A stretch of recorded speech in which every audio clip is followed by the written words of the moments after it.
अन्ना जानवर कर रहे किसानों की फसलें बर्बाद, आखिर करोड़ों की गौशालाओं का क्या लाभ। बुंदेलखंड का अन्नदाता अन्ना गौवंश से परेशान।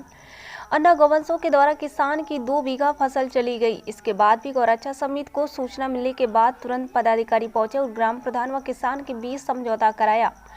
ग्राम प्रधान के द्वारा मुआवजा देने के लिए बोला गया। किसानों का कहना है कि कभी उन्हें बारिश न होने से फसल का डर सताता है तो कभी अन्ना जानवरों द्वारा फसल बर्बाद कर देने का।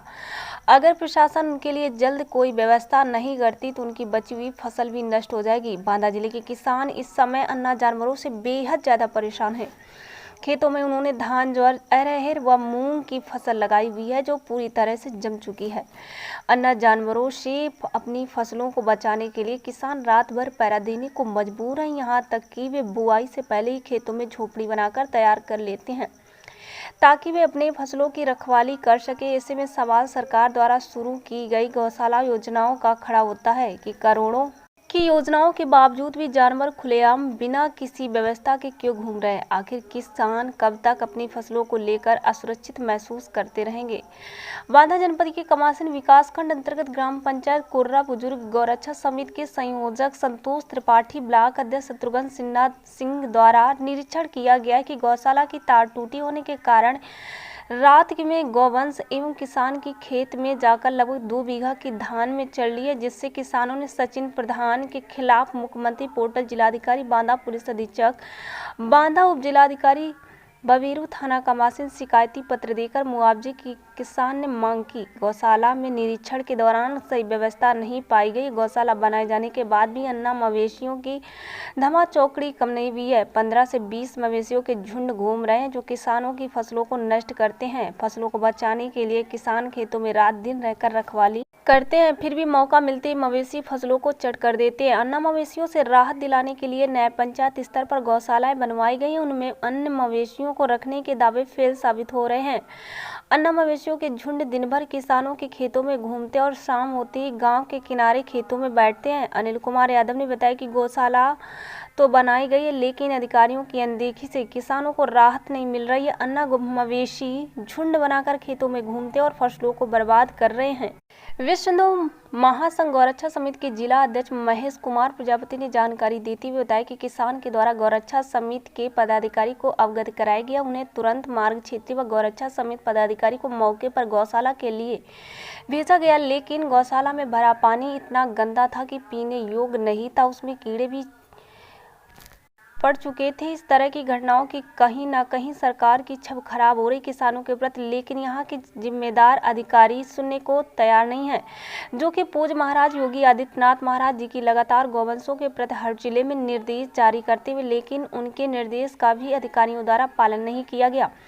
बुंदेलखंड में अन्ना पशु आज भी बड़ी समस्या में बने हुए। योगी सरकार की ओर से खोली गई गौशालाएं भी अन्ना पशुओं के पुनर्वास में नाकामी साबित हो रही। किसान आज भी आवारा पशुओं से फसल को बचाने के लिए रातों को खेतों की रखवाली करने को विवश है, जबकि सरकार चित्रकूट धाम मंडल में अन्ना पशुओं के चारा पानी पर बीते कई माह में करोड़ों रुपए खर्च कर चुके। बुंदेलखंड की खेती घाटे का सौदा मानी जाती है। यहाँ सिंचाई जितनी भी बड़ी समस्या उसमें भी विकट समस्या यहाँ के अन्ना आवारा पशु हैं जो खेतों में खड़े किसान की फसलें को चट कर जाते। योगी सरकार ने बुंदेलखंड में गौशालाएं तो खुलवाई, लेकिन इसके बावजूद अन्ना पशुओं पर प्रभावी नियंत्रण नहीं किया जा सका।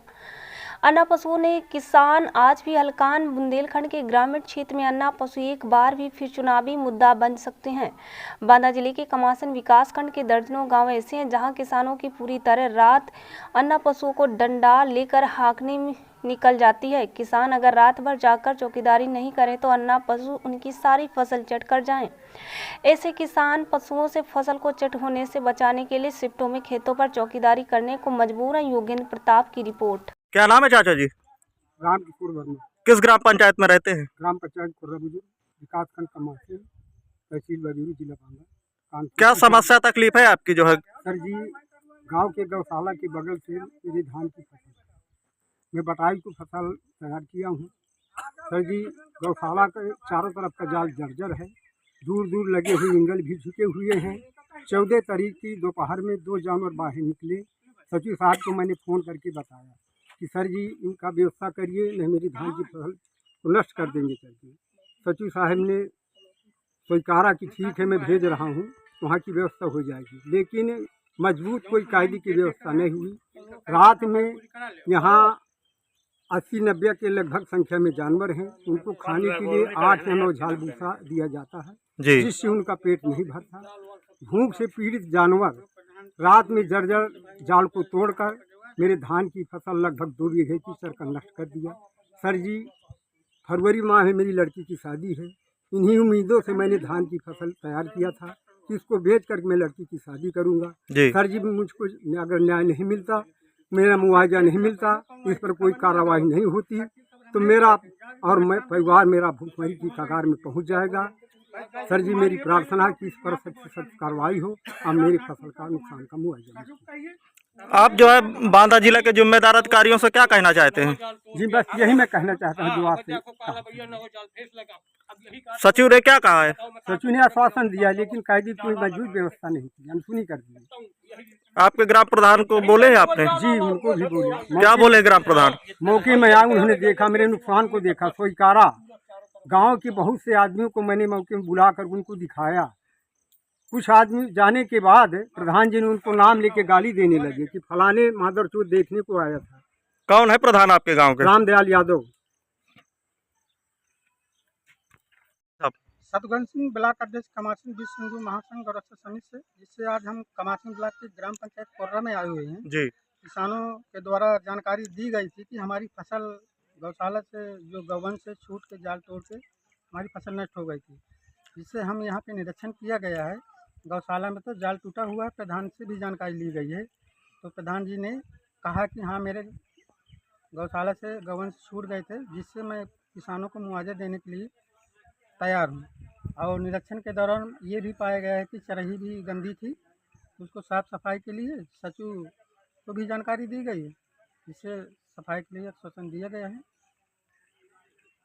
से बर्बाद हो गए हमसे। आगे फरवरी मेरी लड़की की शादी थी, इसी उम्मीद से मैंने धान की फसल तैयार किया था कि इसकी बेच करके मैं लड़की की शादी कर लूँगा। अरे पहले से भी, लेकिन मैं हर तरह से बर्बाद हो गया। तब से भी चल रहा है। सारी मेरी फसल ये नष्ट